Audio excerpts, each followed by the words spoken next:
mis reverencias.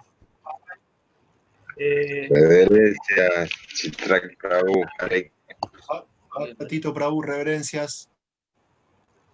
Bhaktatito, Karina ¿querés Acevedo. empezar cantando? Con su permiso, Chitrak, vamos a cantar un poquito. Bien. Haribol. Hare Krishna. Ahí estamos. Con las bendiciones de los devotos.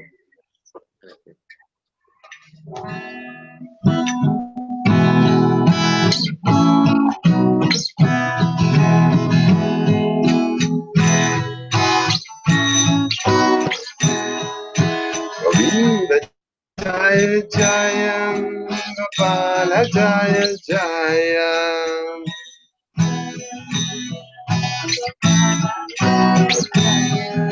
Govinda Jaya Jaya, Gopala Jaya Jaya.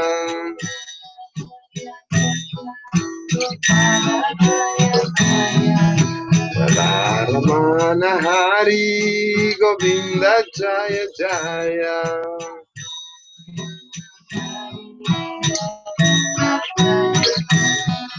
Govinda Jaya Jaya, Gopala Jaya Jaya. Govinda Jaya Jaya, Gopala Jaya Jaya. Govinda Jaya Jaya, Gopala Jaya Jaya.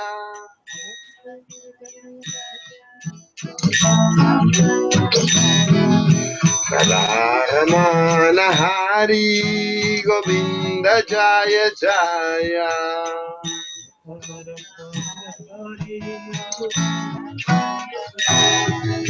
Govinda Jaya Jaya, Gopala Jaya Jaya.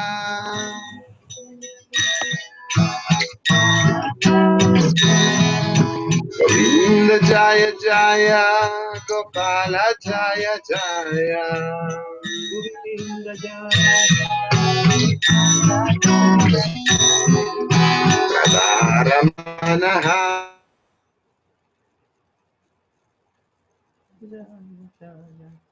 Hari, Hare Krishna, Krishna Krishna, Hare Hare.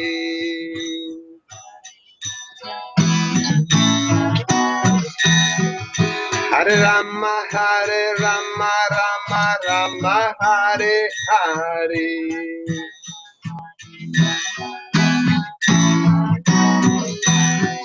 Hare Krishna, Krishna Krishna, Hare Hare.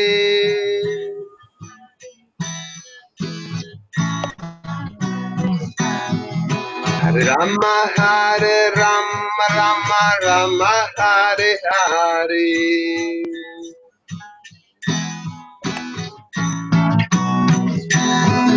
Hare Krishna, Krishna Krishna, Hare Hare.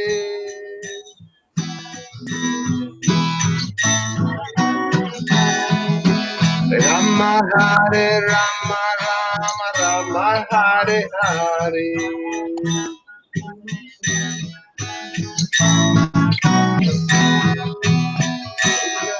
Nitai, Jaya Gaura Nitai.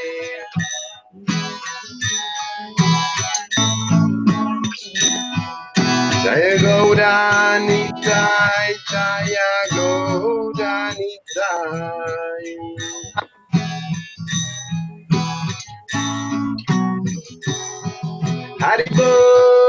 Haribol, Nitai Gaura Haribol.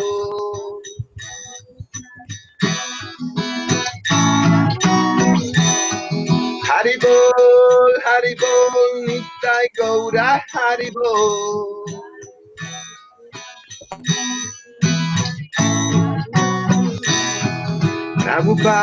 Prabhupada, Jaya Srila Prabhupada.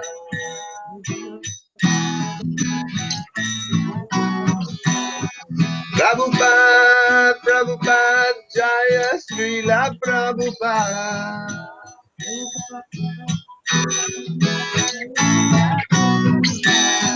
Gurudev, Jaya.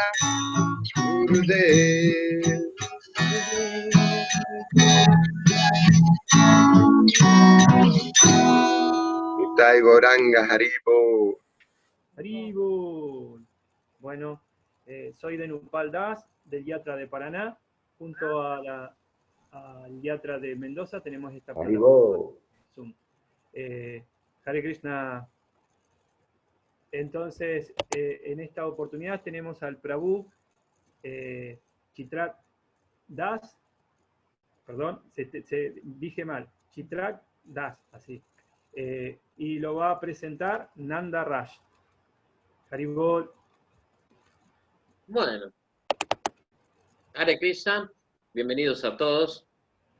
Hoy, de mi parte y de parte de todos, vamos a tener el inmenso placer, la inmensa fortuna. Realmente, yo cuando suceden todas estas cosas siempre no pienso nada más que en lo afortunados que somos en tener la Asociación de los Devotos. Y hoy tenemos la asociación de todos ustedes y le tenemos la clase que nos va a dar Chitrak, mi hermano espiritual. ¿Qué puedo decir yo de un amigo que ya no conozcan los que lo conocen? Es un maestro, es un maestro, es un maestro de profesión, es un maestro de trabajo, es un maestro como amigo, es un maestro dentro de la conciencia de Krishna. Los que no lo conocen, los que hoy por primera vez lo van a escuchar, van a ver que cualquier presentación y cualquier cosa que yo pueda decir acerca de lo que es el conocimiento que tiene este Vaishnava, es poco porque yo, como siempre lo digo, y ya ustedes lo conocen, muy limitado, y él y su conocimiento son bastante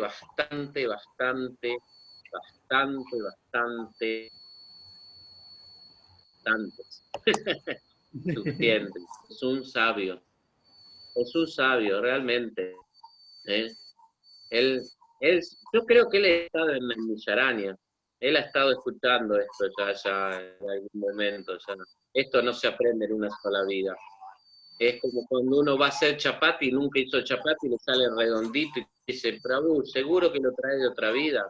Todo este conocimiento en un cuerpo tan joven no puede estar, ya lo trae. No pierdo más tiempo. Vamos a dejarle paso a que hable el que sabe. Gracias de Nupal, gracias por estar presente y no pierdan tiempo, inviten a todos, que nadie se pierda esta clase. Grábenla y pásenla después, así la seguimos pasando todos para que no nos perdamos las instrucciones que nos da Chitrak. Gracias Chitrak por la clase y gracias a todos por invitarme. Hare Krishna, mis reverencias, Vaishnava.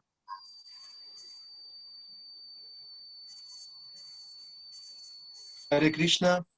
Bueno, en primer lugar quiero agradecer a las autoridades de ISKCON Entre Ríos, Paraná, ISKCON Mendoza, a Prabhu de Nupal que hizo la invitación, que hizo el contacto. Muchas gracias a todos ustedes, les ofrezco mis reverencias. Bueno, ofrezco mis reverencias a todos los devotos, todas las devotas reunidas, a Prabhu Nandaraj también. Bueno, quiero que sepan que las palabras de Nandaraj son las palabras de una persona que me tiene cariño como amigo, pero bueno, yo no me identifico con todo eso. Yo básicamente me siento un amigo de los Vaishnavas e intento de alguna manera poder estar en contacto con todos ustedes y a pesar de todos mis defectos, prestar algún servicio. Pero entiendo que todo lo que elijo a Nandaraj Prabhu es por la amistad y por el cariño, pero no me identifico con esas cualidades. Bueno, entonces, yo lo que sí, como tengo un problema con lo impersonal, con lo virtual, yo quiero pedirles a todos los devotos y devotas que están presentes, si no les molesta, por favor, si no todo bien, si pueden prender las cámaras. Porque bueno, yo estoy acostumbrado al trabajo dentro del aula, cara a cara, o a la clase en el templo, y si ustedes pudieran, si no les molesta, no les molesta prender la cámara, entonces todo bien, me ayudarían a poder concentrarme más en la charla. Prabhu, disculpe. Yo estoy yendo y viniendo, lo tengo así prendido para escuchar su clase, pero la verdad que no puedo quedarme sentado adelante de la cámara. Gustavo, Prabhu, hacé lo que vos necesites, no hay ningún problema. Gracias, Santo. Bueno. Escucho mucho ruido de fondo, perdón, no sé de dónde viene, pero se escucha mucho como parecería un perrito llorando. Prabhu, Rubén, reverencias. Gracias por estar presente también.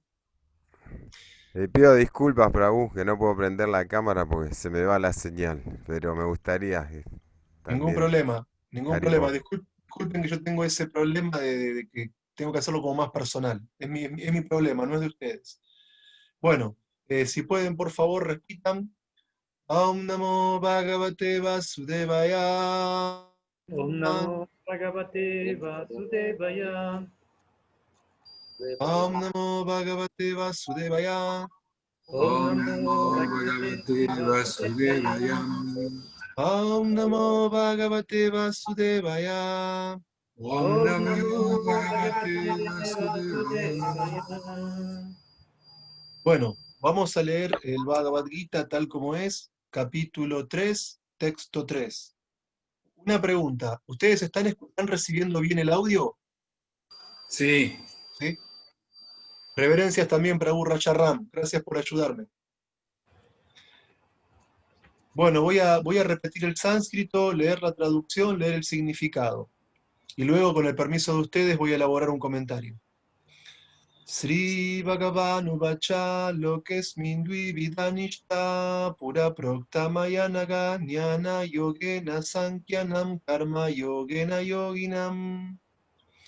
La Suprema Personalidad de Dios dijo: oh Inmaculado Arjuna, ya he explicado que hay dos clases de hombres que tratan de comprender el ser.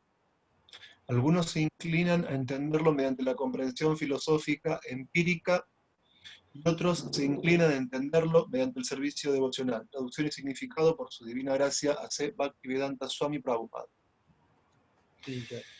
En el capítulo 2, verso 39, el Señor explicó dos clases de procedimientos, a saber, el Samkhya Yoga, el Karma Yoga o Buddhi Yoga. En este verso el Señor explica lo mismo más claramente. El Samkhya Yoga o el estudio analítico de la naturaleza del espíritu y la materia es para personas que están inclinadas a especular y a entender las cosas mediante el conocimiento experimental y la filosofía. La otra clase de hombres trabajan con conciencia de Krishna, tal como se explica en el verso 61 del capítulo 2. El Señor también ha explicado en el verso 39 que por el hecho de trabajar según los principios del Buddhi Yoga o cultivo de conciencia de Krishna, uno puede liberarse de la atadura de la acción. Y lo que es más, el proceso no tiene ninguna imperfección. El mismo principio se explica más claramente en el verso 61, que este Buddhi Yoga consiste en depender por entero del Supremo, o más específicamente de Krishna, y de ese modo todos los sentidos pueden ser puestos bajo control muy fácilmente.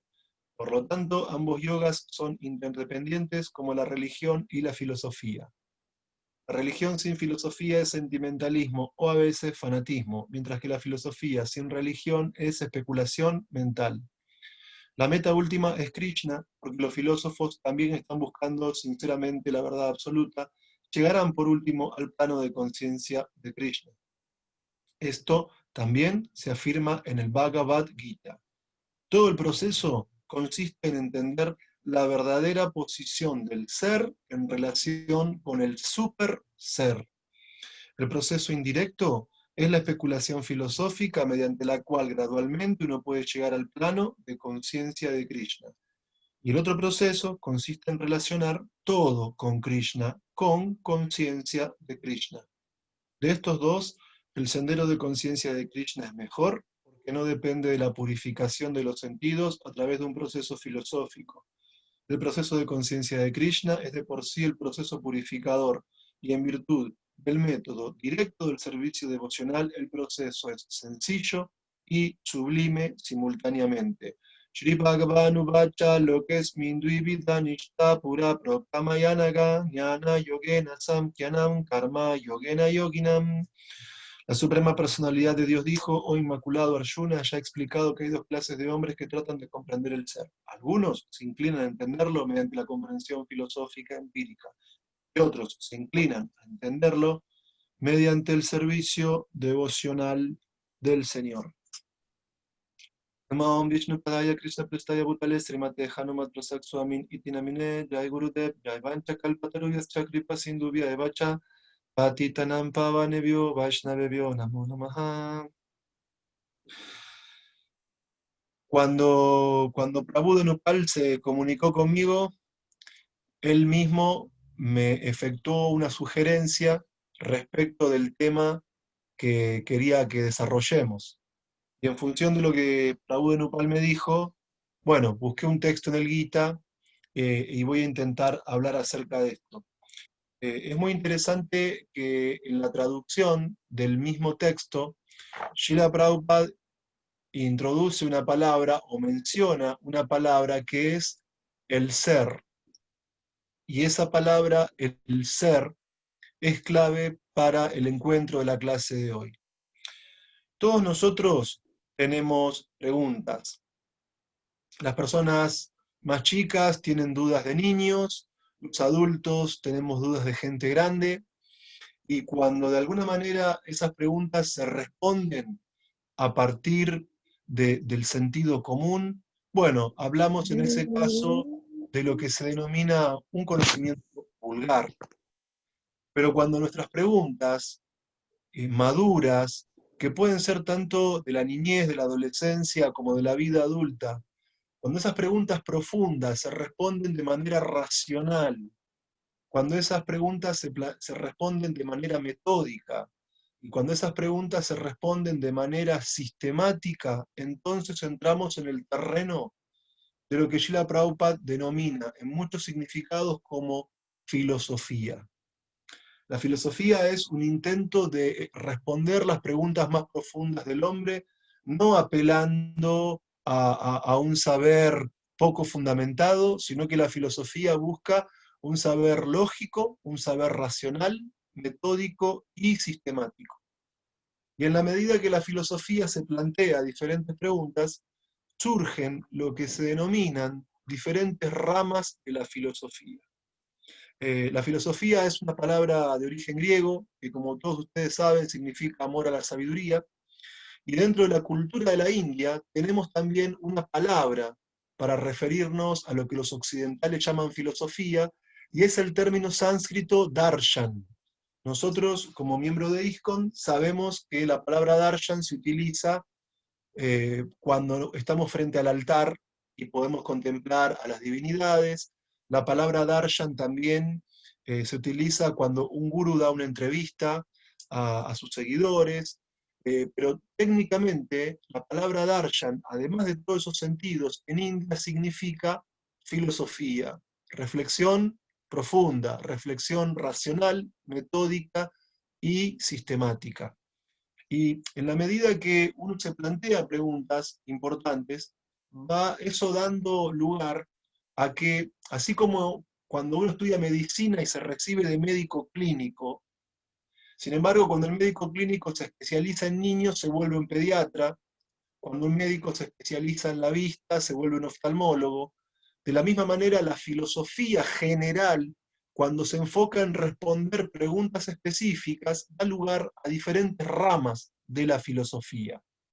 ¿Y por qué digo esto? Porque Prabhupada en la traducción y en el significado usa dos palabras reiteradamente: ser y super ser.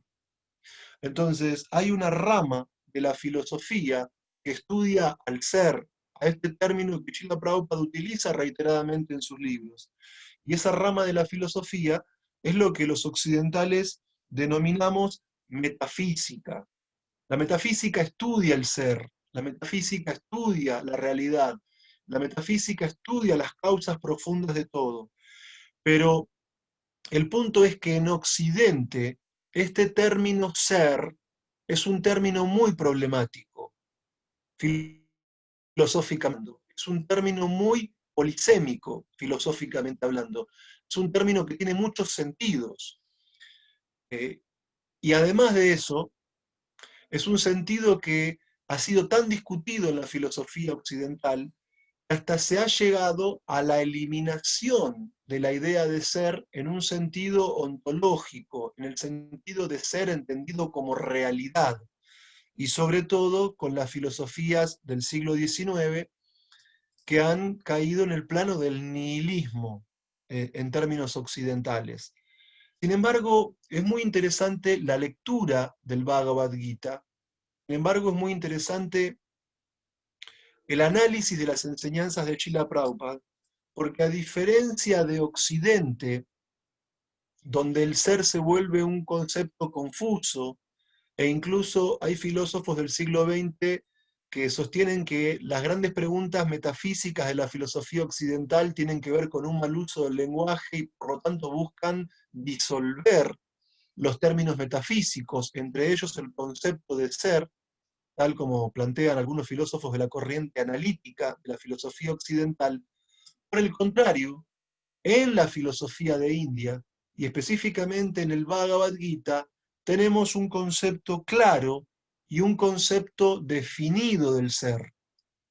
Pero además de encontrar en la filosofía que Krishna expone ante nosotros una noción clara y definida del ser, también Krishna, como explica el significado y la traducción del texto de hoy, Krishna expone en el Bhagavad Gita diferentes procesos de yoga. Se habló en el significado del Samkhya Yoga, se habló en el significado del Bhakti Yoga. ¿Y por qué estos yogas son importantes dentro de la filosofía del Gita? Porque además de exponer un concepto claro y definido del ser, como lo hace Krishna en este libro, a su vez Krishna expone los métodos en forma de yoga para que no nos quedemos con la idea de ser como un concepto abstracto, sino que los diferentes procesos del yoga que Krishna expone en el Bhagavad Gita nos permiten tener una experiencia del ser. Y eso es algo muy importante, muy esencial y muy único de esta filosofía de conciencia de Krishna. En filosofía de conciencia de Krishna no solo podemos definir el ser, sino que el ser, además de ser una categoría lógica, el ser se vuelve objeto de experiencia en nuestra filosofía de conciencia de Krishna. Porque el yoga nos permite realizar ese ser, comprenderlo, captarlo, identificarnos con ese ser y sobre todo vivir en la plataforma espiritual del ser. Como decíamos previamente, este término es importante en la traducción, en el significado, y también en el significado se amplía esta cuestión del yoga, y Prabhupada lo que hace es establecer una caracterización de los diferentes procesos del yoga, y vamos a comenzar con el Samkhya Yoga. En sánscrito, la palabra Samkhya quiere decir aquello que describe las cosas en detalle. O sea, la filosofía analítica, cuando hablamos de Samkhya, implica de alguna manera comprender la realidad parte por parte. Es decir, la filosofía Samkhya la expone Krishna en el capítulo 2 del Bhagavad Gita. El Samkhya del cual Krishna habla es un conocimiento analítico. Y uno se puede plantear qué es lo que estudia el Samkhya, aquello que es importante. O sea, a la filosofía Samkhya no le va a interesar cómo se cotizó hoy el dólar, a la filosofía Samkhya no le va a importar la inflación, a la filosofía Samkhya no le va a importar quién está gobernando en Argentina o en cualquier país del mundo, sino que la filosofía Samkhya es para personas inteligentes que van a la esencia de la realidad. Muchas veces Prabhupada, cuando hablaba de los medios de comunicación, decía, los diarios, ¿qué te van a decir? Que hoy hubo un robo, que después hubo un asesinato, que un político es corrupto. Uno puede sacar el lugar donde hubo el robo, qué político fue corrupto, o dónde hubo un asesinato, pero las noticias se van a repetir siempre igual. Porque en la superficie del mundo material todo se va repitiendo. Yo desde que era chico escuchaba que había políticos corruptos, desde que era chico que había inflación, que pasamos por crisis, que salimos. Entonces, la gente que tiene la mentalidad absorta en la materia y está hablando de política, está hablando de economía, hablando de noticias o hablando de quiénes son las estrellas de moda o qué videos se hacen virales en las redes sociales.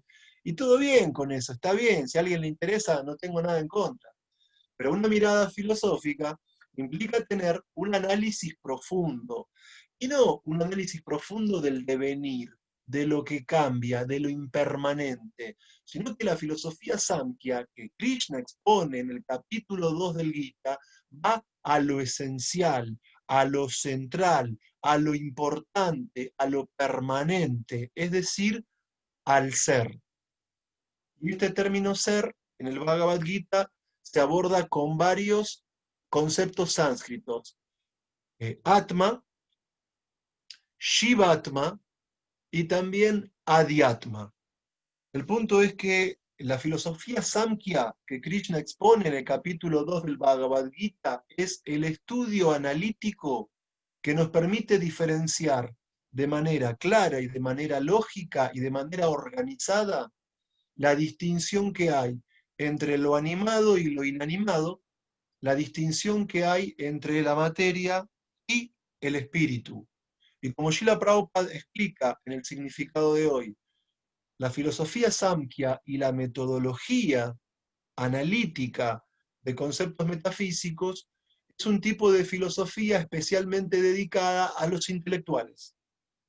Es una filosofía especialmente dedicada a aquellos que tienen una comprensión filosófica. De hecho, por ejemplo, cuando hablamos de la compilación de la literatura védica, Srila Vyasadeva sintetizó toda su filosofía en una obra llamada el Vedanta Sutra.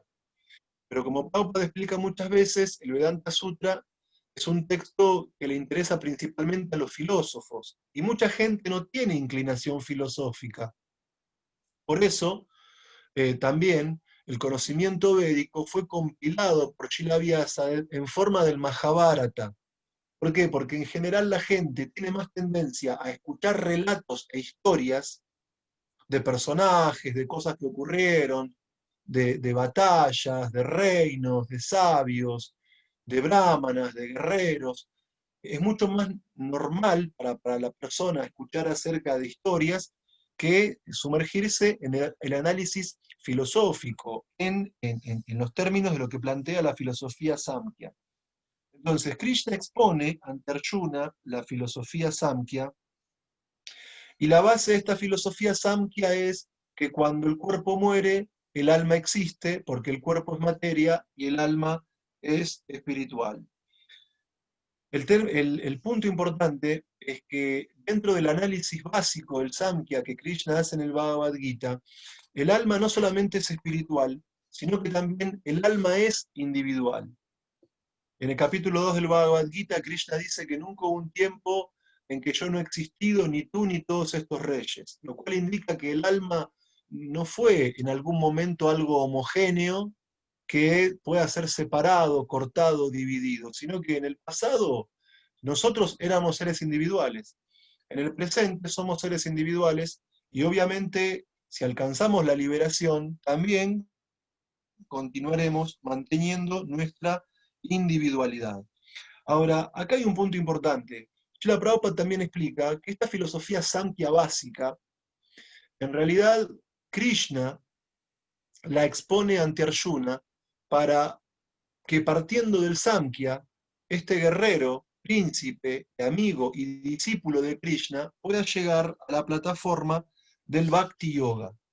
Ahora, otro punto importante es que también dentro de la cultura Vaishnava nosotros encontramos una exposición de la filosofía Samkhya, de la filosofía analítica de India, en el tercer canto, y es la filosofía que expone una expansión de Krishna llamada Kapiladeva a su madre Devahuti. Mientras que el Samkhya que Krishna expone en el capítulo 2 se limita a diferenciar muy claramente espíritu de materia y a señalar las características del cuerpo y a señalar también las características del alma, el Samkhya que Krishna en la forma de Kapila expone en el tercer canto del Srimad Bhagavatam es una doctrina metafísica completa que intenta de manera racional, de manera lógica, metódica y sistemática explicar la totalidad de la realidad. Y en ese sentido, el Samkhya, que expone Kapila en el tercer canto del Srimad Bhagavatam, es una doctrina metafísica dualista. ¿Por qué?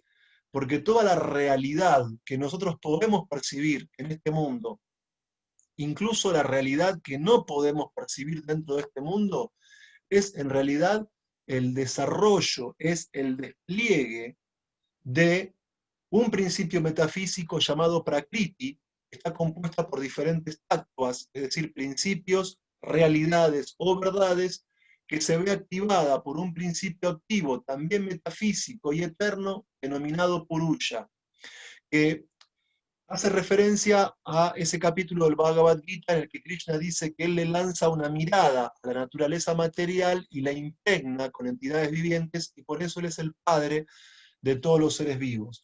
Es decir, que a partir de estos dos principios metafísicos, Prakriti y Purusha, a partir de Prakriti y Purusha, se desenvuelve dentro del marco de la filosofía Samkhya, que explica Kapila Deva, se desenvuelve o se despliega toda la manifestación cósmica por una doctrina denominada Parinamavada, una doctrina, podríamos decir, evolutiva, en el que el mundo material se va desplegando desde los elementos sutiles hacia los elementos burdos.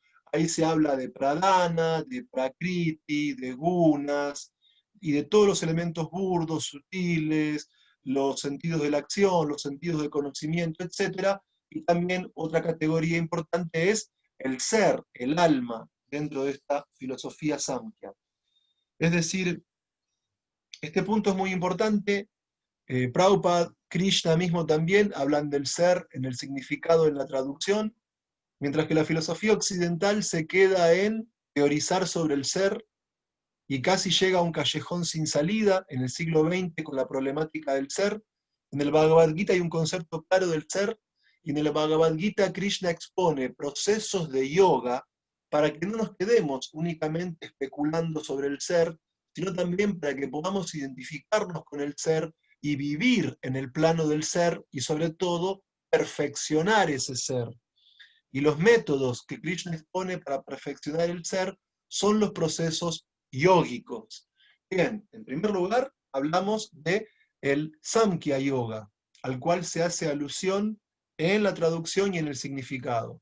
Ahora vamos a abordar otro proceso yógico del cual también se habla en este texto, que es el Bhakti Yoga. El Bhakti Yoga es lo que Srila Prabhupada traduce como servicio devocional.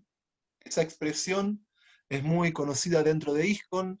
En otras líneas Vaishnavas hay quienes denominan a esto Seva, pero Srila Prabhupada de alguna manera difundió esta traducción de Bhakti Yoga como servicio devocional. El servicio devocional, como todos sabemos, está integrado por 9 procesos. Son oír, cantar, recordar, etc. Y Prabhupada dice que si practicamos todos esos procesos, podemos alcanzar la perfección espiritual, y si practicamos aunque sea uno de esos procesos, también podemos alcanzar la perfección espiritual. Un punto muy importante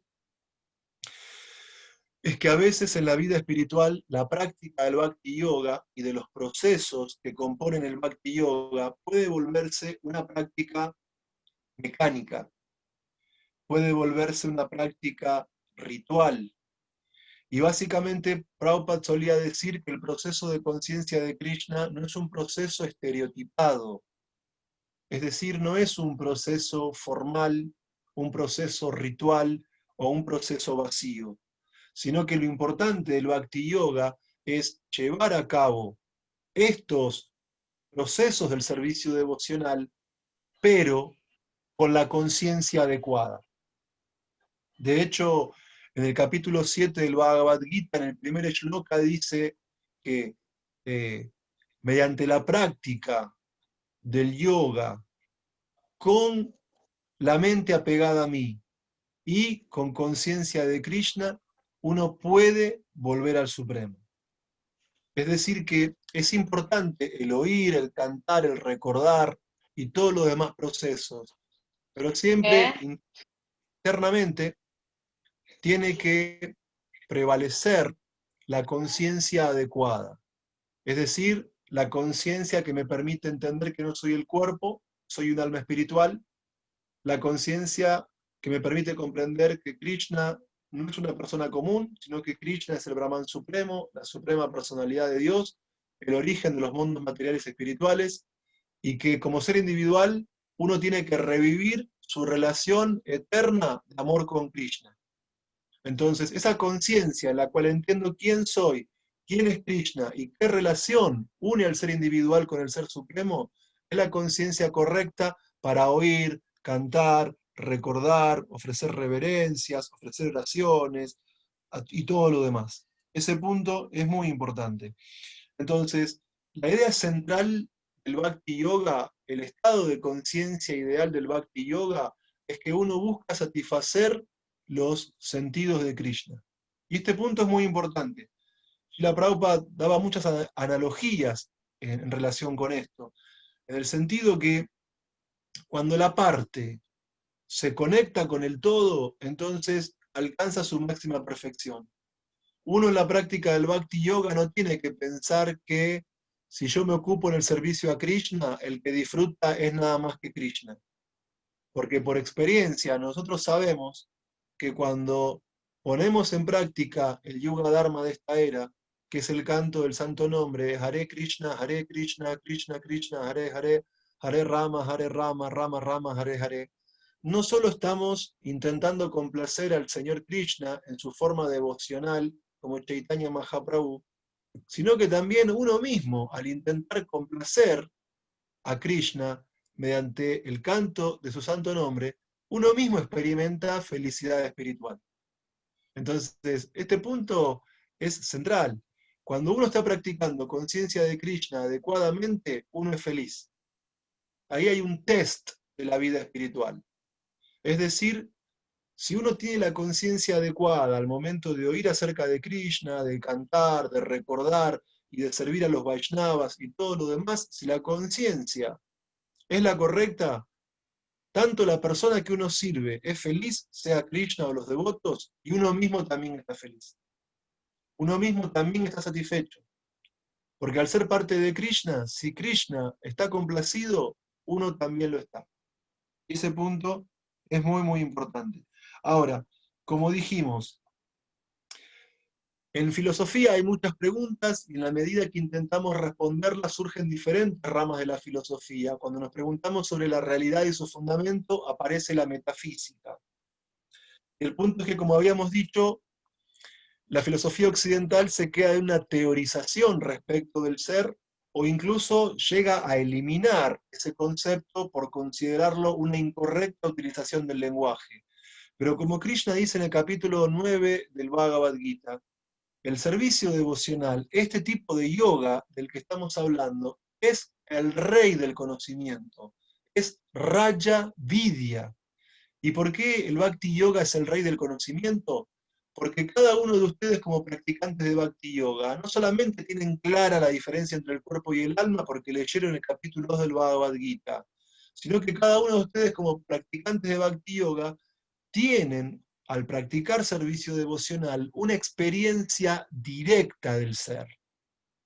Y por eso el Bhakti Yoga es el rey de toda educación. Porque no andamos ahí queriendo analizar nada más que es el ser de un modo abstracto, vacío o teórico, sino que nosotros vivenciamos al ser, tenemos una experiencia del ser. Cuando uno se prepara para ir al templo o al lugar donde se reúne con los Vaishnavas, ya uno va absorbiendo la mente, en que va a ver a los devotos, en que va a ver las deidades, ya la mente comienza a concentrarse en la actividad que uno va a hacer. Cuando uno llega al templo se encuentra ahí con los devotos y los abraza y hay alegría y hay sonrisas, y uno llega al templo o al lugar donde hace servicio y presta reverencia ante las deidades, y cuando estamos todos juntos, con las cártalas, con las mridangas, cantando Hare Krishna, ahí sabemos en realidad de qué se trata el ser. no es un concepto filosófico, es una realidad vívida para el devoto. Y en ese canto congregacional del Santo Nombre encontramos el néctar que estamos siempre ansiando. La mente está siempre buscando algún tipo de placer, y el placer material está ahí, el placer material es real. No hay que ser impersonalista, el placer material existe. Pero el placer material es como tener sed y estar en el medio del desierto y encontrar una gotita. Es verdad, la gotita de agua es real, pero no te calma la sed. Pero ¿qué es lo que pasa? Cuando uno está en su casa leyendo los libros de Srila Prabhupada, cuando uno está estudiando los libros de Srila Prabhupada, cuando uno está preparando una clase, cuando uno está distribuyendo esos libros, cuando uno está cocinando para Krishna, cuando uno está pensando en hacer algún servicio, y cuando uno hace el servicio, hay una felicidad que es trascendental, y que eso es una prueba científica de la presencia del alma. Porque si comparamos con la experiencia empírica, el placer que sentimos en el contacto con la materia, versus el placer que sentimos en el Bhakti Yoga, en el contacto con Krishna, el placer de la vida espiritual supera muchísimo el placer material. Y tenemos prueba científica de eso, porque lo experimentamos con nuestro propio cuerpo, con nuestra propia mente y con nuestro propio ser. En la práctica del servicio devocional se despierta el ser, tenemos experiencia del ser. Y por eso es que el capítulo 9 del Bhagavad Gita dice que este conocimiento es el rey de toda la educación. Es el conocimiento más puro de todos, dice Krishna en el capítulo 9 del Bhagavad Gita. Y es la perfección del Dharma. Hay gente que cree que la religión tiene que ver con rituales, hay gente que cree que la religión tiene que ver con obtener beneficios materiales, pero no, el Bhakti Yoga es el conocimiento más puro de todos porque nos enseña a depender de Krishna. En el Bhagavad Gita uno aprende que Krishna es Bhaktavatsala, que Krishna es el amante de sus devotos, que Krishna es su Hridam Sarvabhutanam, que Krishna es el amigo de todas las entidades vivientes. Y en consecuencia el Vaishnava aprende a depender de Krishna. Y en esa dependencia se relaciona gradualmente la confianza en Krishna. Cuando la confianza se afianza surge el amor por Krishna. Y en ese estado uno alcanza la máxima perfección espiritual. Es decir, este proceso de Bhakti Yoga, del cual Prabhupada habla en el significado, no solo nos permite comprender el ser, y por eso es el rey de toda educación, no solamente nos da el conocimiento más perfecto de todos, porque nos permite diferenciar entre la individualidad de la entidad viviente y el ser supremo, no como los impersonalistas que confunden todo, que piensan que todo es uno, que tras la liberación se esfuma o desaparece el ser individual, sino que además, otro punto importante, en este proceso de Bhakti Yoga, la práctica se da susukam, se da con felicidad. Y una vez escuché a Jayapataka Swami traduciendo susukam del capítulo 9 del Bhagavad Gita, texto 2, como super felicidad. Entonces, en el servicio devocional puro hay super felicidad. Cuando uno lee el libro de Krishna, que es un resumen del 10º canto, uno nunca ve a las gopis aburridas, uno nunca ve a los gopas con cara larga, uno no los ve ahí no sé, matando el tiempo en alguna actividad superflua, sino que cuando uno lee los pasatiempos de Krishna en Vrindavan, los devotos puros, que están en el plano del Bhakti Yoga más elevado de todos, disfrutan de eternidad, conocimiento y bienaventuranza. Yo me imagino que los gopas de Vrindavan no deben poder casi dormir a la noche de la ansiedad de que al otro día pudiera jugar con Krishna. Supongo que debe ser así. No sé, quisiera encontrar alguna shastra que me permita. Pero si mi amigo fuera Krishna, si mi amigo fuera el hijo del rey Nanda Maharaj, de ese muchacho que tiene una piel hermosa como una nube bellísima, que tiene ojos de loto, que tiene una pluma de pavo real, y que en Brindavan le dicen Govinda, porque cuando toca la flauta se roba el corazón de todos, de las vacas, de los terneros, de los gopas, de las gopis, del Yamuna, de Govardhan, de los bosques, de los pájaros. Si Krishna fuese mi amigo, y yo pudiese ir a jugar con él a los bosques de Brindavan, no podría dormir a la noche, esperando que llegue el otro día para ir con Krishna y con Balaram y con las vacas a todos los bosques de Brindavan.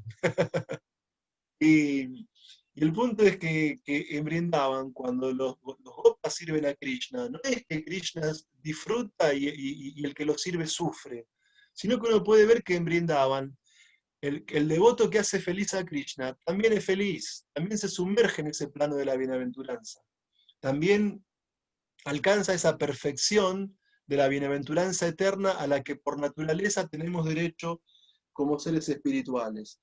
Y eso implica que el servicio devocional se practica con alegría. Se practica con alegría. Cuando Krishna va a los bosques de Brindavan con sus amigos, a veces, como los chicos pasan todo el día con Krishna en los bosques de Brindavan, obviamente tienen que llevar alguna merienda, y lo llevan en una bolsita. Entonces, algún amigo de Krishna le saca a otro amigo la bolsita de comida y juegan al loco. Cuando la persona que le sacaron la bolsita la quiere recuperar, se la tiran a Krishna. Entonces el otro va a perseguir a Krishna. Cuando Krishna la tiene, se la pasa a un tercero. Y así es la vida en Brindavan. Y cuando Krishna está en Brindavan con sus amigos, por momentos comienza a imitar adelante de sus amigos la danza del pavo real. Y todos los chicos comienzan a torcerse de risa, porque Krishna los hace reír enormemente. Porque el servicio devocional es así. Se practica con alegría. Y perdón que voy a decir algo políticamente incorrecto, pero cuando Krishna es chico y está jugando por ahí con sus amigos en Brindavan, hay un lugar que hay como un pozo, como una especie de aljibe seco. Entonces Krishna y los chicos van y gritan, ¡ah! Y cuando vuelve el hueco, el eco del sonido, agarran, dicen malas palabras y salen todos rajando. Bueno, eso también es la vida en Brindavan. Así que el servicio devocional es Susukam, Kartum Avyayam. El servicio devocional se practica con súper felicidad. Y el servicio devocional es una actividad que, como escuché hace poco en una clase de su santidad Sundar Maharaj, en realidad no importa lo que hacemos en el servicio devocional, lo que importa es la conciencia con la que lo hacemos. Eso es muy importante. Una vez, cuando Ravana raptó a Sita, la esposa del señor Ramachandra, el hermano de Ramachandra, Lakshman, junto con Hanuman, junto con muchos devotos, estaban ayudando a construir un puente para pasar de la India hasta Sri Lanka para recuperar a Madre Sita. Y Hanuman, que era ultra súper poderoso, llevaba montañas enteras para construir el puente. Y en un momento Hanuman y esos seres así sobrenaturales como Hanuman estaban construyendo el puente, y cuenta Mahanidhi Swami en un libro titulado Apreciando Sri Vrindavan Dham, que en un momento corrieron a unas ardillas, porque las ardillitas también querían servir al señor Ramachandra, pero llevaban así piedritas chiquititas en la espalda, casi granitos de arena. Entonces Hanuman y los vanaras querían correrlas porque estorbaban a las ardillas. Y sin embargo, el señor Ramachandra, cuando vio esto, agarró a las ardillas y les acarició con sus manos el lomo de la espalda. Y a partir de ahí es que las ardillas tienen rayas en la espalda, porque son las marcas de los dedos del señor Ramachandra. Pero el punto es que esas marcas son simbólicas. ¿Por qué? Porque las tres marcas que tienen las ardillas en su espalda indican que cualquier esfuerzo que un devoto haga, por chiquito que sea, por mínimo que sea, por aparentemente insignificante que parezca, porque las ardillas llevaban cosas chiquitas en la espalda, mientras que Hanuman llevaba montañas enteras.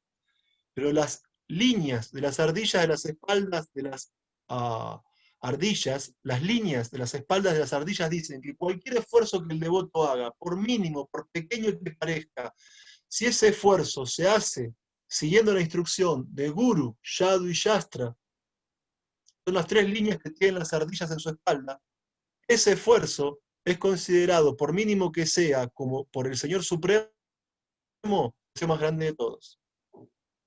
Porque lo que importa no es lo que hacemos, sino la conciencia con la que hacemos. Entonces, ya sea que estemos en un templo enorme lleno de devotos, ya sea que estemos en un lugar lejos del país.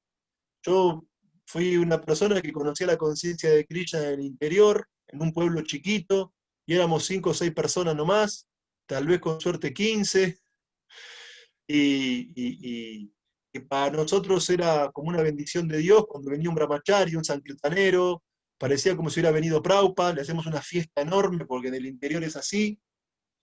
Y, y bueno, pero por más que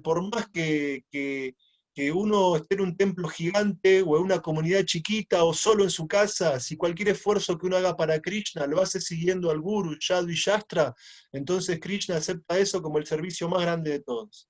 Y no hay duda de que ese esfuerzo sincero complace al Señor Krishna, porque en el Bhakti Yoga no importa lo grandilocuente que sea nuestro servicio, sino el amor con el que lo estamos ofreciendo.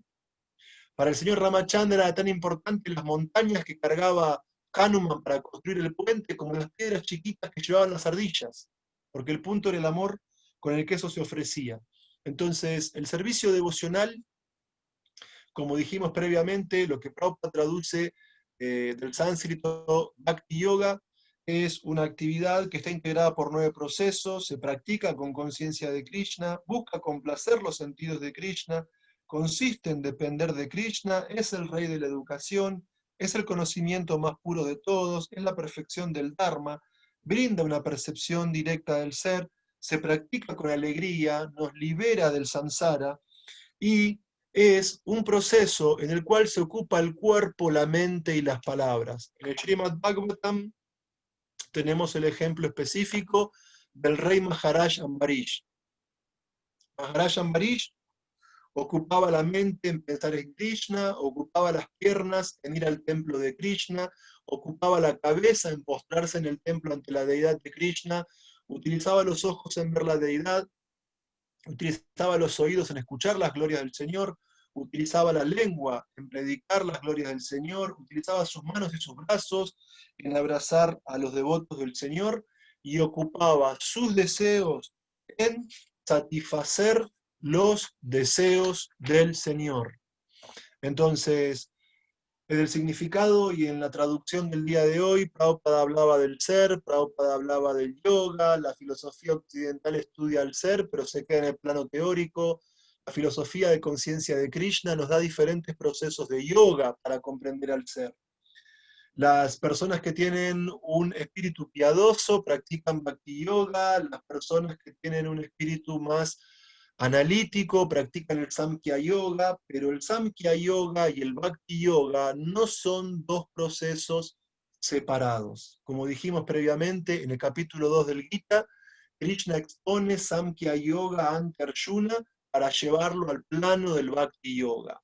Y además, también como dice el Srimad Bhagavatam, en el canto 3, en las instrucciones del señor Kapila, cuando le habla a su madre de Bhajuti y le expone el sistema de Samkhya Yoga, dice: toda auténtica filosofía debe conducir al servicio devocional del Señor. Y ese punto es muy importante, porque si no conduce al servicio devocional, es especulación mental. Entonces, tal como explica Srila Prabhupada en el significado del capítulo 3, texto 3 que leímos hoy, el Bhakti Yoga y el Samkhya Yoga deben estar coordinados. ¿Por qué? Porque si únicamente queremos comprender el ser desde el punto de vista lógico, podemos caer en una especulación, o como cayó la filosofía occidental en el siglo XIX, se puede caer en el nihilismo y pensar que no hay ser, que no hay alma, que todo es devenir, y que esta es la única realidad existente, y que por lo tanto se cierra la posibilidad de autorrealización. Pero si practicamos Bhakti Yoga como gente religiosa, fanática, sin conocimiento filosófico, entonces se degrada nuestro proceso de vida espiritual.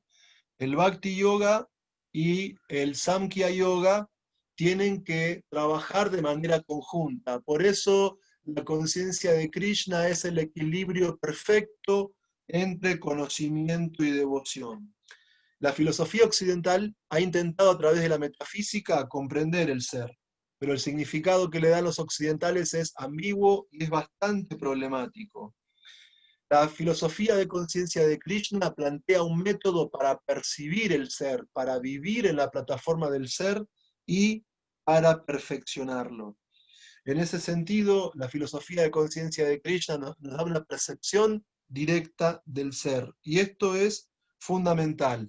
Ahora, ¿cómo practicar correctamente el proceso de conciencia de Krishna? El fundador de la Sociedad Internacional para la Conciencia de Krishna, Srila Prabhupada, tenía el título de Bhaktivedanta. ¿Y qué significa Bhaktivedanta? Devoción con conocimiento. El conocimiento y la devoción tienen que estar equilibradas en la práctica del Bhakti. ¿Por qué? ¿Por qué es importante el conocimiento para el practicante del Bhakti Yoga? Porque nos saca del plano mental. Arjuna en el capítulo 1 del Bhagavad Gita no quería pelear. ¿Y por qué no quería pelear? Porque estaba identificado con el cuerpo y con la mente. Entonces el conocimiento nos libera del plano mental. ¿Por qué es importante el conocimiento? Porque es el fundamento para cumplir con el deber prescrito. Arjuna como guerrero tenía que combatir. Nosotros como Vaishnavas tenemos que cantar nuestra yapa, estudiar las shastras, ofrecer alimentos, tener sadhusanga y todo lo demás. Es decir, el conocimiento también nos permite tener verdadera compasión. Cuando uno es compasivo sin conocimiento, ¿de qué se compadece uno? Del cuerpo de la gente. Pero cuando vos tenés conocimiento, te compadeces del alma y te volvés verdaderamente una persona compasiva porque le das un beneficio al alma del otro. El conocimiento también nos libera del fanatismo en la vida espiritual. ¿Cuántas religiones maravillosas y sumamente respetables han cometido crímenes terribles en la historia por la falta de conocimiento? Porque sin conocimiento hay fanatismo. Los fanáticos no captan la esencia de la vida espiritual. Los fanáticos creen que mi religión es verdadera y la del otro es falsa y hay que salir a conquistar al otro o matar al otro o imponer la religión por la fuerza. Quien tiene conocimiento se libera de ese fanatismo. Quien tiene conocimiento se libera de la conciencia material. El conocimiento, en última instancia, nos da una visión clara del alma, de Krishna y de la relación que hay entre Krishna y el alma. ¿Y cuál es el beneficio? Ya que hablamos de los beneficios del conocimiento, ¿cuál es el beneficio de la devoción? Porque en el Bhakti Yoga hay que lograr ese equilibrio perfecto entre conocimiento y devoción. La devoción nos lleva a que no nos quedemos en el plano de las ideas.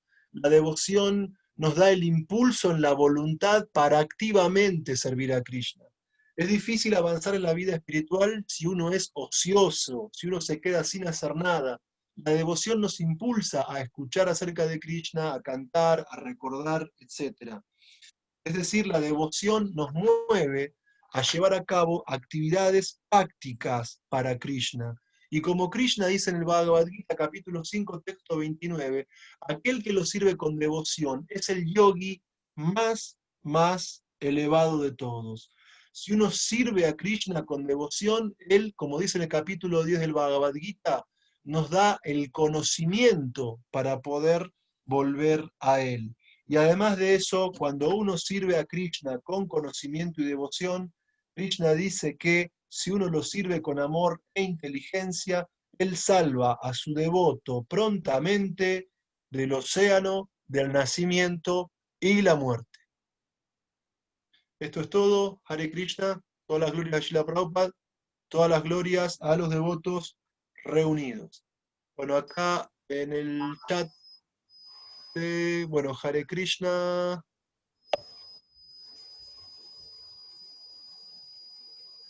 ¿Te puedo hacer Bueno, una pregunta? sí, agradezco de vuelta a Prabhu de Nupal, agradezco a ISKCON Entre Ríos, Paraná, Mendoza, a todos los amigos que están presentes y a todos los que estoy conociendo.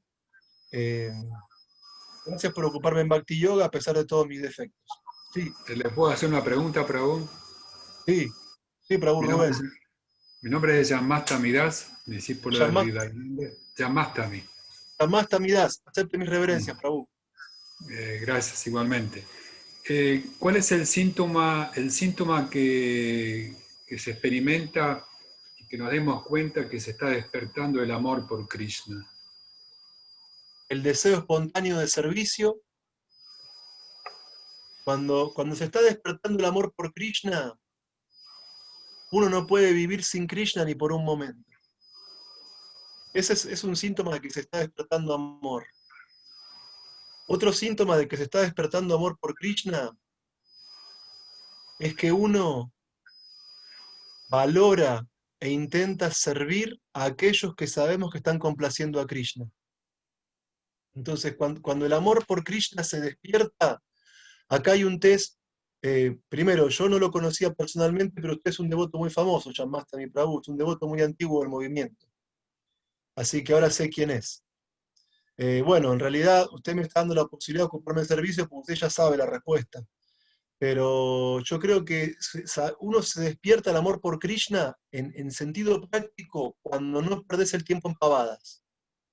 Ahí hay amor. Cuando uno no quiere desperdiciar el tiempo en complacencia de los sentidos.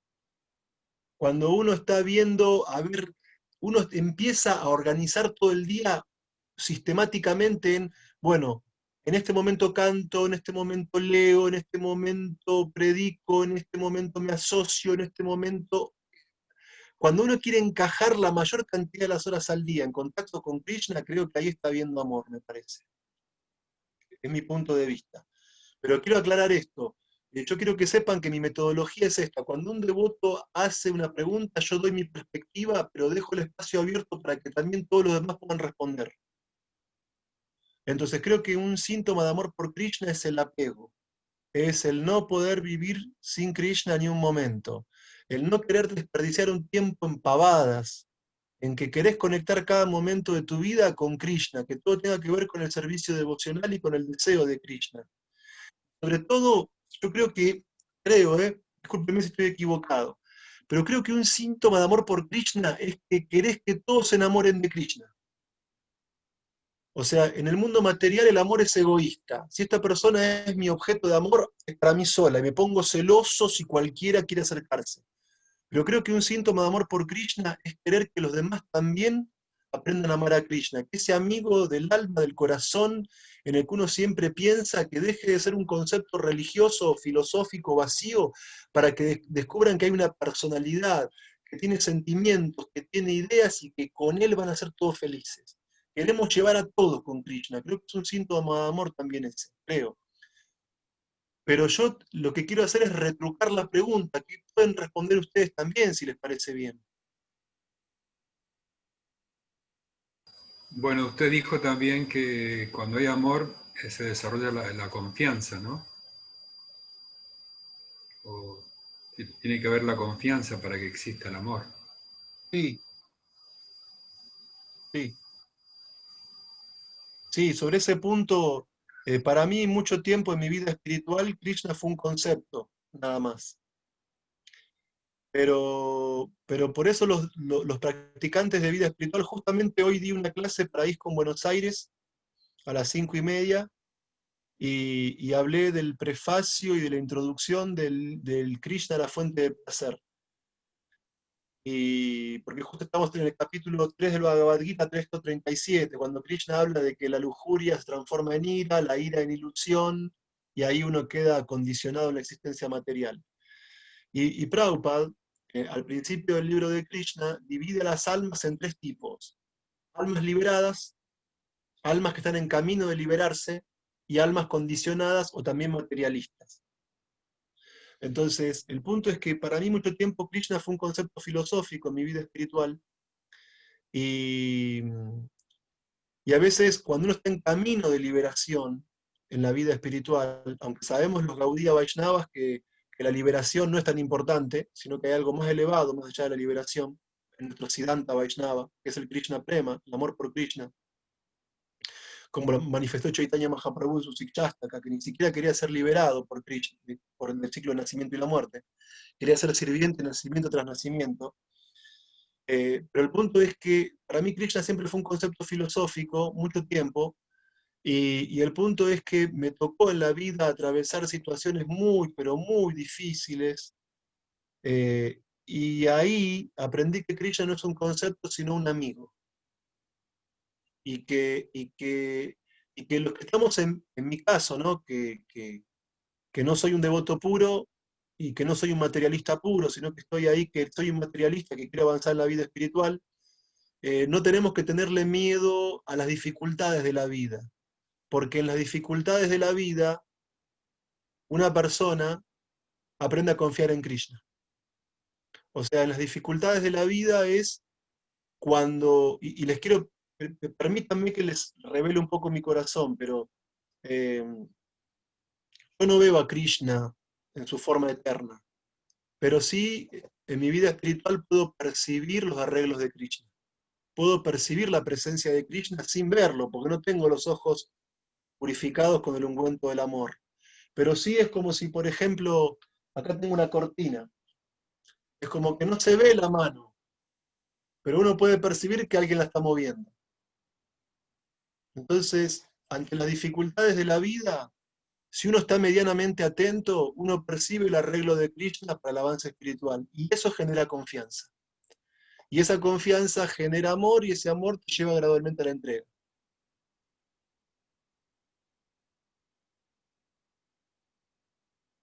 Gracias. Gracias. Pero hay alguien que quiere aportar sobre esto, porque cada devoto tiene su propia experiencia. Lo que yo digo es una perspectiva, no es una verdad absoluta. Bhaktatito dice, pregunta Reverencia Prabhu Chitrak Das. Hare Krishna, ¿por qué la filosofía occidental convirtió al misticismo en un concepto de connotación casi ridículo o poco serio? Genial, Bhaktatito. Bueno, me llamaste a mi juego. Porque en el siglo XIX en Europa hubo un movimiento intelectual llamado positivismo. Está asociado a uno de sus fundadores que fue el famoso Augusto Comte, el autor del libro Discurso del Espíritu Positivo o algo así. Entonces, así como en el siglo XIX Darwin planteó un evolucionismo natural, erróneo, pero lo planteó, la filosofía positivista también habla de un evolucionismo del conocimiento en el cual hay estadios, o sea, etapas. O sea, así como cuando una persona es chiquita de Argentina va al jardín de infante, cuando crece un poquito más va a la primaria, después a la secundaria, después a la universidad, y el conocimiento universitario es más avanzado que el conocimiento del jardín de infantes, ese orden de estadios evolutivo, Augusto Comte pensó que se producía también con el conocimiento. Entonces, la forma más primitiva de conocimiento es el conocimiento de los mitos, el conocimiento de las religiones, que se transforma después en metafísica, en el ámbito filosófico. Y obviamente conocimiento de mito, conocimiento religioso, conocimiento místico, es básicamente una etapa poco evolucionada de la conciencia humana, según Augusto Comte. Después, la superación de eso es un conocimiento filosófico, que ya es más racional, más metodológico, pero que tiene cierta influencia del pensamiento mítico en algún punto. Y por último, el estadio más avanzado del conocimiento, según Augusto Comte, es el conocimiento positivo, es decir, el conocimiento científico y específicamente de las ciencias naturales, donde hay observación y experimentación. Por eso, bajo esa lógica del positivismo, la religión, el misticismo, la mitología, incluso la filosofía tradicional metafísica, se vuelven formas inferiores de conocimiento para niños o para adolescentes. Y cuando el hombre madura, conoce a partir de la ciencia, las ciencias naturales. Lo interesante es que también Occidente refutó esta idea. ¿Por qué? Porque después de la segunda etapa del siglo XX y aproximadamente en la década del 80, está lo que se denomina un movimiento intelectual ya superado, pero que ha dejado sus huellas, que es la posmodernidad. Entonces, las filosofías posmodernas, como las de François Lyotard, el autor de La condición posmoderna y todo lo demás, la filosofía posmoderna refuta esa idea del positivismo, de que solo la ciencia es la forma superior de conocimiento, sino que la filosofía posmoderna dice que la ciencia es una forma más de conocimiento, entre otras formas de conocimiento, y hay un autor que no sé si es clasificado como posmoderno, pero que a mí me interesa mucho, es un epistemólogo europeo, Paul Feyerabend. Y hay un libro de él maravilloso, se lo recomiendo a los devotos, se llama Contra el método. Y ahí Feyerabend, bueno, no voy a explicar lo que él dice, porque hablemos mejor de Krishna, pero en última instancia tiene consecuencias educativas, el anarquismo epistemológico de Feyerabend, donde él dice que en realidad uno debería, si quisiera en el sistema educativo, aprender ciencias naturales, aprender arte, aprender misticismo, lo que sea. ¿Por qué? Porque en definitiva la ciencia es un relato más como otros, y la ciencia no es la única forma de acceder a la realidad. Y un epistemólogo muy interesante, Carlos Sabino, en uno de sus libros, no sé si es Metodología de la Investigación Científica o alguno de esos libros de Sabino, él dice que podemos encontrar tanto conocimiento del amor en la poesía como en un tratado de psicología. Y ahí vemos cómo se va superando en Occidente esa mentalidad estrecha del positivismo de Augusto Comte del siglo XIX. O sea que tenemos autores occidentales para refutar a los autores occidentales.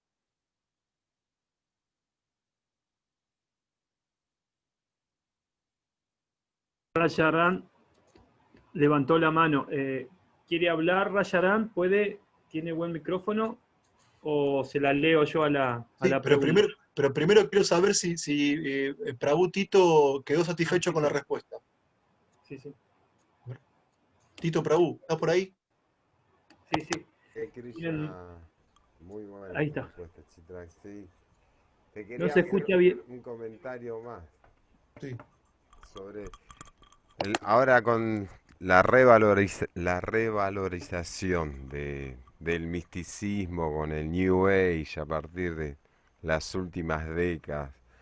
¿Vos con qué lo relacionarías a eso? ¿Como una necesidad humana de la conexión esa con el superior, a la llegada de Prabhupada? Sé que hay varios eventos, ¿no?, que ayudan a eso, pero ¿qué idea me darías sobre eso? Gracias, Bueno, Prabhu. gracias. Es un tema amplio, lo voy a resumir mucho.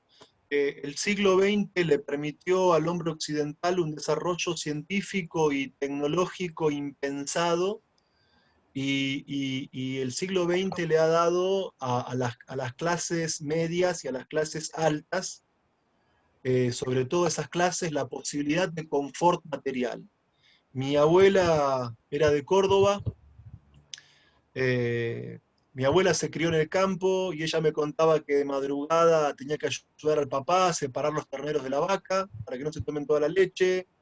Me contó que tenían que dar con un palito vuelta a la bosta de vaca de un lado y de otro para que se seque al sol porque se usaba como combustible. Y hoy uno acá en casa prende una hornalla de gas natural, tenés un termotanque con agua caliente, tenés una heladera con freezer, todos tenemos un televisor, internet, etc. Entonces, ¿por qué esa importancia de la búsqueda espiritual? Porque Occidente llegó a un punto que tenemos tanto placer material, tenemos tanto confort material, si lo comparamos por lo menos con la vida de mis abuelos, algunas personas se están despertando y se están dando cuenta que este confort material no nos satisface. ¿Qué pasa? Cuando uno no tiene nada material y desea tener lo material, bueno, tiene la ilusión de que lo material le va a dar felicidad, pero cuando vos tenés todo lo material, como tenemos nosotros, para una vida confortable, y te das cuenta que te falta lo espiritual.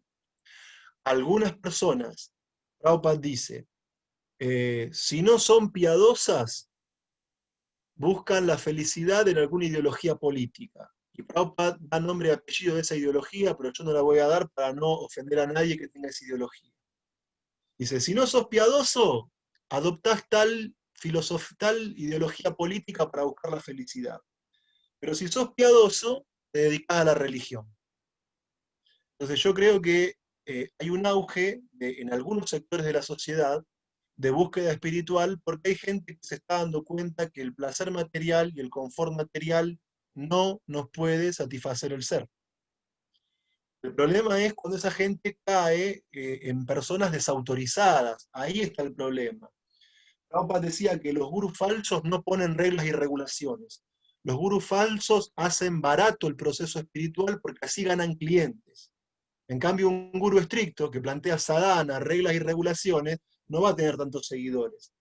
O sea que está bueno sentir insatisfacción por lo material, está bueno la búsqueda espiritual, pero hay que tener conocimiento e inteligencia para dar con un gurú genuino en esa búsqueda mística o espiritual.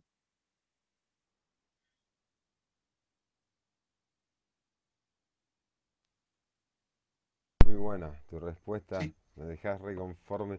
Y ahora entendí un poco más lo de, sí, lo explicaste de otra manera, pero lo de masticar lo masticado, el hartazgo del Ah, materialismo, entonces nos llevó de vuelta a esa búsqueda. Y como vos bien lo decís, eh, se aprovechan mucho también sí, los sí, engañadores para hacer dinero con todo eso. Y bueno, los que tenemos la bendición de conocer a los devotos, ya sabemos lo demás. sí. Haribol, Gracias, gracias, Prabhutito. gracias Ahora a sí, vos. vamos por Prabhu Rajaram. ¿Cuál es la pregunta?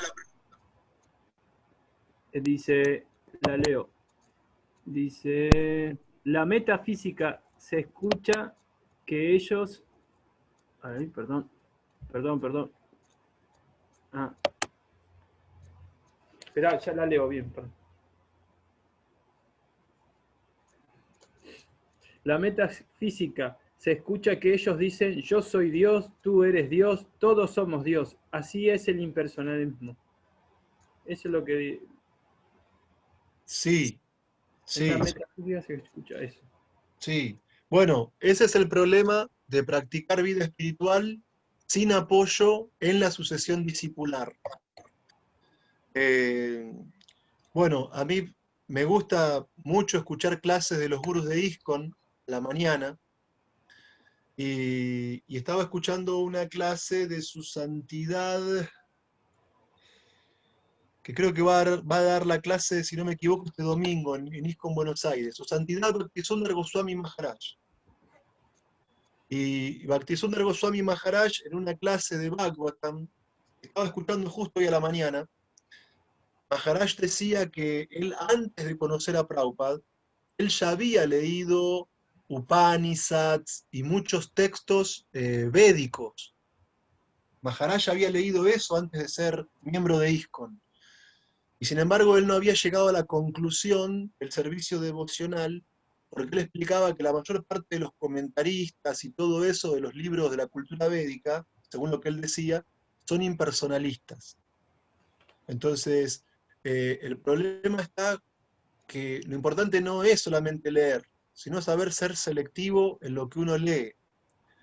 Es verdad que los impersonalistas dicen que yo soy Dios, vos sos Dios, aquel es Dios, pero volvemos a la importancia de que la vida espiritual, el Bhakti Yoga, tiene que ir acompañado de conocimiento.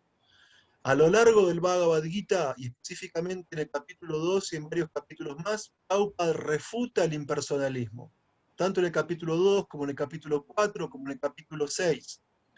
¿Por qué? Porque nuestra filosofía es que somos Dios y no somos Dios. Nuestra filosofía es la doctrina de Chaitanya Mahaprabhu llamada Achintya Veda Veda Tattva. El alma es idéntica a Dios y diferente de Dios. ¿En qué sentido somos idénticos a Dios? En que cuando el cuerpo muere, el alma no muere. ¿Por qué somos idénticos a Dios? Porque somos eternos como Dios. Los cristianos creen que Dios crea al hombre en cuerpo y alma. Para la conciencia de Krishna, el alma no es creada. Si uno estudia la introducción del Bhagavad Gita, hay 5 elementos que el Gita estudia: a Dios, al alma, la naturaleza, el tiempo y el karma. Los primeros 4, Dios, el alma, la naturaleza y el tiempo, son eternos, y el karma puede cambiar. Entonces los cristianos creen que el alma es creada. Nosotros no creemos en la creación del alma, creemos que es eterna. Y por eso somos como Dios, somos eternos. Y porque una vez purificados, podemos desarrollar conocimiento y en relación con Krishna podemos desarrollar bienaventuranza. ¿En qué sentido no somos Dios? No somos Dios en sentido cuantitativo. Y eso se explica en el Néctar de la Devoción. El Néctar de la Devoción es un tratado científico de la vida espiritual. Eso es.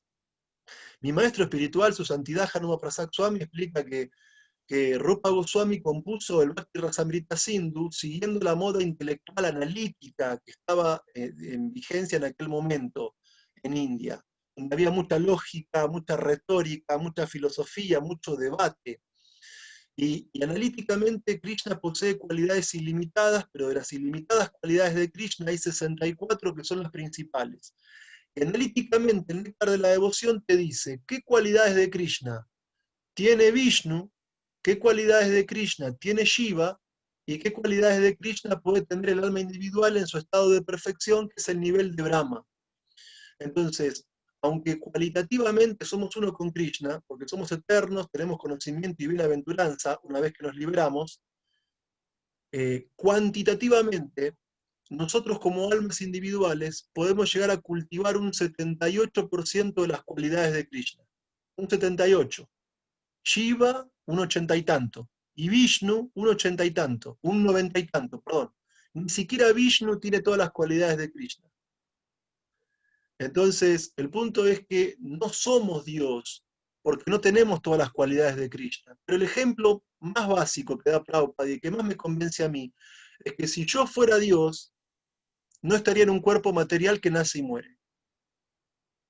Si yo, como alma individual, fuera Dios, entonces, ¿cómo hizo Maya para atraparme? Sería imposible. El impersonalismo se cae solo. Porque si todos fuéramos Dios, no podríamos estar en ilusión. Si yo fuese Dios, ¿por qué a veces lloro de tristeza? ¿Por qué a veces tengo hambre? ¿Por qué a veces tengo que morir? Si fuera Dios no tengo por qué morir. Entonces, sí, mucha gente sigue, o alguna gente en la vida espiritual es impersonalista, pero nosotros tenemos argumentos yástricos para refutar el impersonalismo, pero hasta el sentido común nos permite refutar el impersonalismo. Porque si fuéramos Dios no tendríamos hambre, no tendríamos sed, no tendríamos ansiedad, no tendríamos nacimiento, no tendríamos muerte. Esto no es un lila en lo que está el alma condicionada. Es una miseria, es una klesha a la que Krishna no está sometido. Si fuéramos Dios, vendríamos al mundo como Krishna, en nuestra forma original, y por nuestra propia voluntad y por nuestra potencia interna, como se explica en el capítulo 4 del conocimiento trascendental. Pero nosotros venimos acá por el karma. No somos Dios. No somos Dios. No podemos ser Dios. Porque solamente Krishna es Dios. Si yo fuera Dios, estaría en un estado siempre de bienaventuranza, y no lo estoy. Bueno, sería más larga la respuesta, pero si alguien quiere aportar su propia respuesta, que la dé, así nos enriquecemos todos.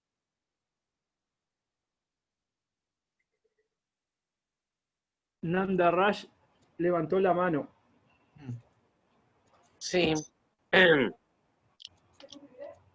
Quería dar un pequeñísimo aporte acerca de lo que entiendo, cómo Krishna quiere que lo amemos y cómo poder entender un poquito cómo amar a Krishna, o si estamos realmente amando a Dios. O sea, siempre se explica todo, de todas las relaciones que se dan, de todas las razas. Uno de los más superiores es el que se da en la gente que vive en la aldea de Vrindavan, junto a Krishna, porque ellos no tienen ni idea que Dios es Krishna. Ellos simplemente porque es la persona más maravillosa que conocen, entonces le brindan todo en un amor puro y sincero, brindándose y entrándose totalmente a Él porque es lo más maravilloso que hay. No por la reverencia de saber que es Dios. No. Entonces yo, según oí, ¿cómo podemos un reflejo de ese amor puro en este mundo material? Únicamente se da en el amor puro que presenta una madre acerca de su hijo, por su hijo. La va a hacer absolutamente lo que sea, va a dar incluso su vida por su hijo a cambio de solamente la felicidad de su hijo, ¿no? Entonces, creo entender que si uno puede empezar a sentir eso por Krishna, le puede dar todo a Krishna sin pedirle a cambio nada. No como el católico que está siempre pidiendo algo, sin ofender al católico, no, obviamente, ¿no? Pero tiene esa animosidad de tratar a Dios como proveedor de nuestros deseos, sino volviendo el proveedor de los deseos que tiene Krishna, como bien decía hoy Chitrak en su excelentísima clase, ¿no? Volvernos los sirvientes Rishikesh, el amo de los sentidos, ¿no? No ir a nuestros propios sentidos, sino servir al amo de los sentidos. ¿Por qué? Porque ¿dónde está el placer cuando la madre se despierta en la mitad de la noche para irse a comer con su hijito que la viene a buscar porque tuvo una pesadilla? Cuando la madre está cómoda durmiendo en su cama porque si le tiene que pegar patada al marido para correrlo y ella dormir cómoda, lo hace sin dudarlo, a ver de qué ama al esposo, pero va y se acuesta en una cama chiquitita, ¿no? Con su hijo o su hijita pequeñito, ¿no? Para que él duerma bien, aunque ella duerma de lo más incómoda. Por amor, amor puro. Sacrificando su comodidad, sacrificando su descanso, sacrificando su felicidad, sacrificando toda su vida a ver feliz a su hijo y de esa manera va a ser feliz.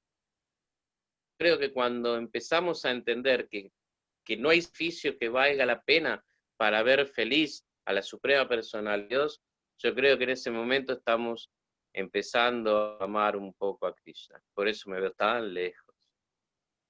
Con ese un pequeño entendimiento acerca de lo que yo entendí de qué significa ese amor, porque yo he visto, al tener 7 hijos, he visto lo que hace una madre por sus hijos, ¿no?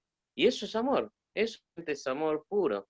Y yo creo que eso es lo que quiere Cristo de nosotros, ¿no? O sea que hay que experimentar esto, hay que tratar de volverse así.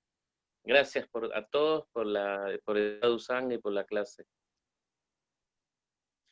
Gracias por el aporte, Nandaraj Prabhu. Está bueno ese punto de análisis, concuerdo con vos, sí. Yo lo único que estoy de acuerdo con vos, lo único que agregaría es actualizar esa idea. ¿Y sabés qué significa actualizar esa idea? Que nosotros en base a la Yastra siempre damos el argumento de la madre, pero también hay padres que están dispuestos a sacrificarse por los hijos. Que puede ser tanto el amor de un padre como de una madre, ¿eh? Porque antes era diferente la cuestión, pero ahora hay padres que también, se ponen la camiseta. No lo dudo, no lo dudo. Pero si esa idea mía cambió al momento de leer el libro de Mahayam.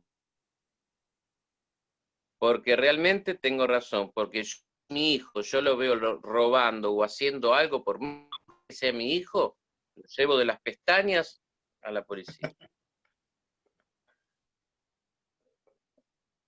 Y con Krishna no lo haría, porque él no roba porque es el dueño de todo. Cuando lo veo robar a Krishna, no lo veo robando, si es el dueño de todo. Que comparta. Y si es comida, que comparta.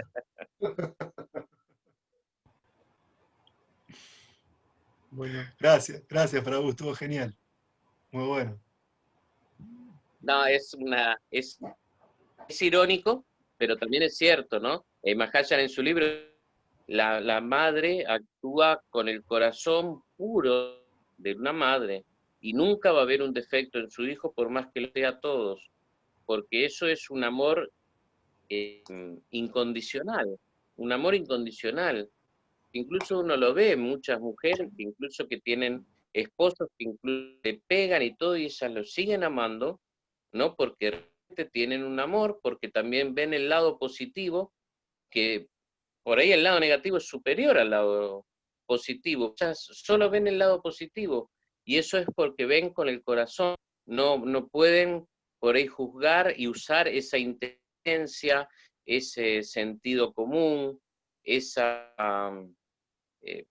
no sé, esa forma de diferenciar el punto de vista que tenemos los hombres, no porque la mujer sea inferior, todo lo contrario, sino porque a nivel es muy superior a nosotros, y no porque nosotros seamos más inteligentes, o sea, en ningún momento estoy acá atacando el género femenino, al contrario, que se entienda bien que ellas tienen esa posición incondicional de amor, que cuando declaran su amor, está declarado y es incondicional, nunca van a volver atrás, ¿no?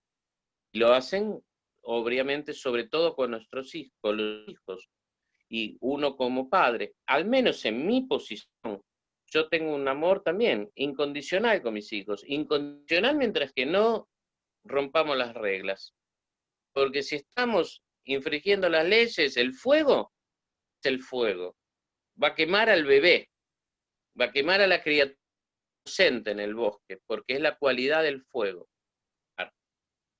¿no? Las leyes son para cumplirse, las leyes divinas son para seguirlas, ¿no? Pero más allá de eso, como digo, el amor incondicional de la madre, sobre todo hacia un hijo, eso yo creo que es el estándar más elevado de amor que hay y es el que Krishna más gusta. Eso es mi punto de vista, por favor. Yo no lo leí esto en ninguna yastra, saqué una conclusión de esto por todo lo que escuché, pero puntualmente otra persona que lo diga. Claro, claro, entiendo. Sí, es cierto, Prabhu. Concuerdo con vos. Acá están diferentes personas también que son, por ejemplo, está Gisela, está Carla, que son de Santa Fe, de Santo Tomé. No sé si quieren decir alguna palabra, pueden abrir su micrófono, ya que es un tema que ustedes también saben. No sé, ¿quieren aportar algo? Mariana.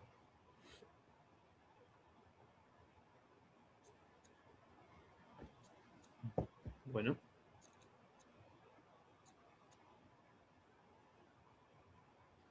Mancha Calpa, por favor, no vendan. Me gustaría que, por favor, me corrijan si estoy equivocado para no seguir equivocándome, porque sería muy feo, porque realmente estaría haciendo lo que menos me gusta, o sea, lo que haría a mis hijos, ¿no? Que estén pecando, que estén haciendo algo equivocado. Por eso, por favor, si ustedes como madres, como devotos, creen que lo que digo estoy equivocado, por favor, corríjanme, por favor, Bueno.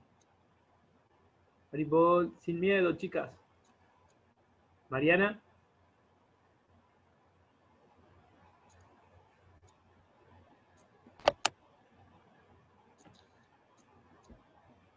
No, aparentemente está todo bien. Está todo bien. Porque también, perdón, ¿Sí? sigo, discúlpeme, ¿no? Pero yo estoy seguro que con lo que me quería, que creo yo que es terrible, una madre maravillosa, pero si mi madre me veía haciendo algo incorrecto, pues, también, ¿no? O sea que también está eso.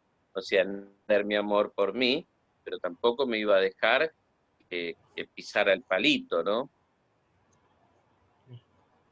Sí. Y tras conoció a mi madre, muy bien. Sí, por supuesto. Devota de primer nivel. Ahí Gisela aplaudió, dijo que estaba bien. No sé si querés hablar algo, decir algo, algún aporte, Gisela. Hare Krishna. Ahí está. Buenas noches, me encantó la clase. Por ahí viste que mi casa es un caos con los niños, por eso tengo que cerrar el micrófono. Yo estoy con auricular escuchando. Muchas gracias. Haribol a todos. Gracias a todos. Gracias a todos. Carla, ¿tenés algo para decir?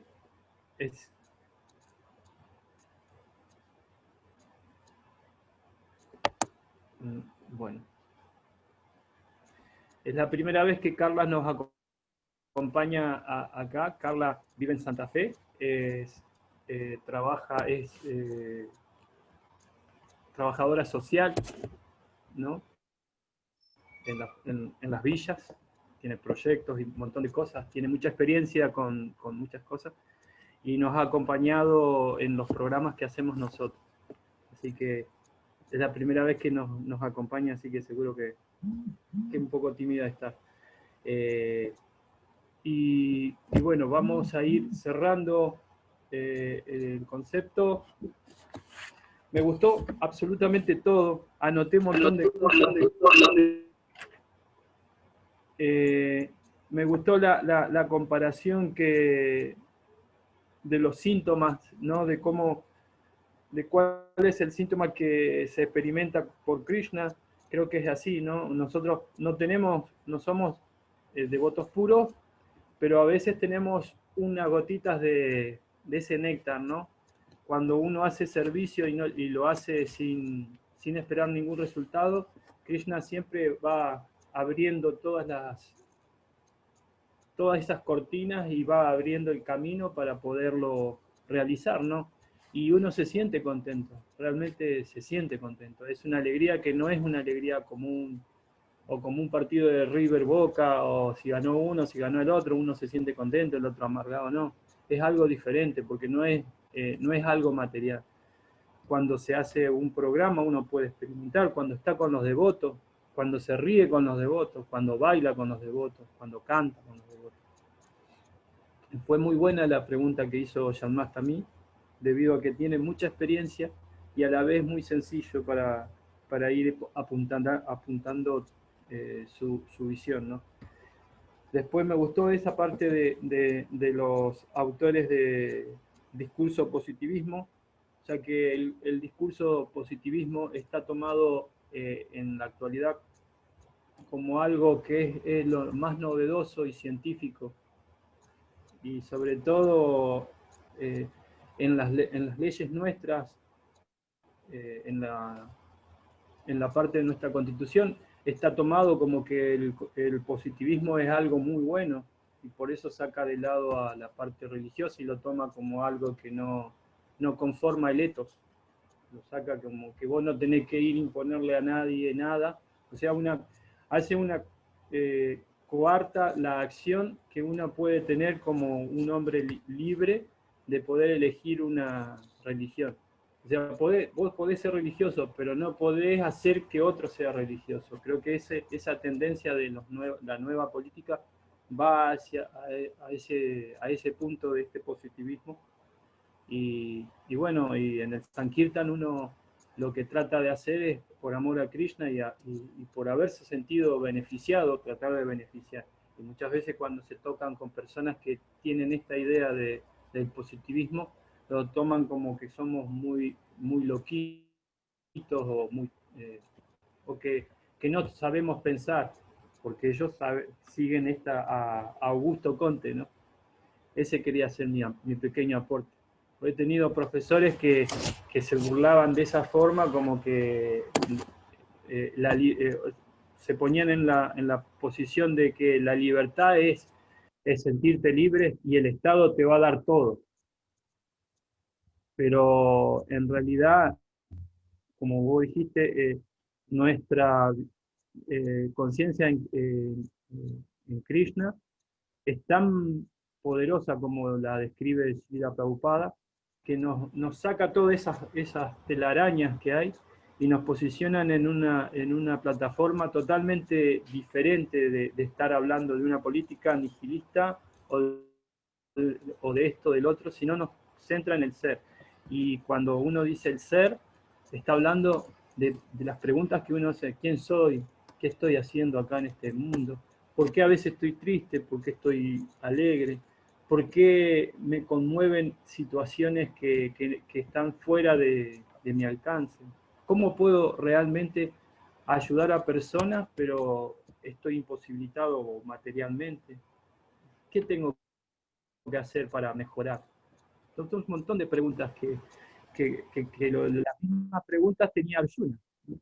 Y eso es lo maravilloso del Bhagavad Gita, que te hace ver que, no, es una pelea entre dos familias. No, es más allá. Es las preguntas de nosotros, las que tenemos todos. Y cada día se vuelve más real cuando más lo leemos. La pandemia nos vino, como dice tu guru, coronavirus. Así que bueno, eso es lo que podía aportar. Muchas gracias a todos. No sé, Chitrak. Bueno, de vuelta, yo quiero agradecer a ISKCON Paraná, Entre Ríos, ISKCON Mendoza, a Prabhu de Nupal que me invitó, a todos los devotos y devotas presentes. Les pido disculpas si en algún momento dije algo inapropiado o algo que ofendió a alguien. No, si fue así, no fue mi intención. Intenté únicamente repetir lo que aprendí de mi gurú, de Prabhupada, de los devotos. Y bueno, y gracias por su asociación, y que para mí fue muy, muy importante estar acá hoy con ustedes. Me dieron la oportunidad de leer las yastras, de estudiar, de buscar citas, y yo les quiero asegurar que Prabhupada vive en sus libros. Aunque nosotros no lo llegamos a conocer físicamente a Prabhupada, si leemos con sinceridad los libros de Prabhupada, va a estar él ahí directamente hablándonos a nosotros. Y cualquier duda que tengamos en la vida espiritual, y cualquier herramienta que necesitemos para avanzar, en los libros de Prabhupada lo vamos a encontrar. Así que, muy, muy agradecido por ocuparme el servicio. Disculpen todos mis defectos. Hare Krishna, muchas gracias, Chitrak, Prabhu. Muchas gracias. Saludo a todos los Vaishnavas. Ahora, para ir terminando, voy a decir lo que va a haber este fin de semana. Primero mañana va a estar proyecto de artesano. Todo lo que hagas, hazlo como una ofrenda a mí. Es un programa que está dedicado a los artesanos y a la conciencia de Krishna, ¿no? Lo dirige el Prabhu Chidrupa Nitai desde Mar del Plata. Así que mañana va a estar él aportando una parte del Bhagavad Gita, que lo viene desarrollando, cómo uno tiene que poder hacer su trabajo en conciencia de Krishna. Y como explicó el Prabhu Chitrak, no importa qué trabajo sea, todos son importantes. Y bueno, y el domingo tenemos cocina, la cocina que nos enseñó Srila Prabhupada a las 11 de la mañana. Así que bueno, por el momento, muchísimas gracias a todos, y gracias a los que se conectaron por primera vez. Así que también mis respetuosas reverencias. Hare Krishna. Hare Krishna, gracias.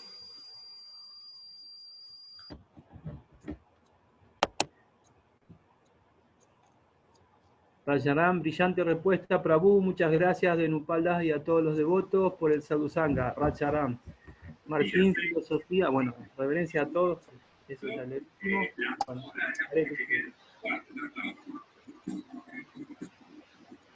bueno, Carla dice, gracias, reverencias, Carla. Hare Krishna. Que te podamos volver a ver. Hare Krishna. Bueno, ahora sí. Hare Krishna. Hare Krishna. Buenas noches, Vaishnavas. Krishna. Hare Krishna. Disculpen la Carla. Hare Krishna.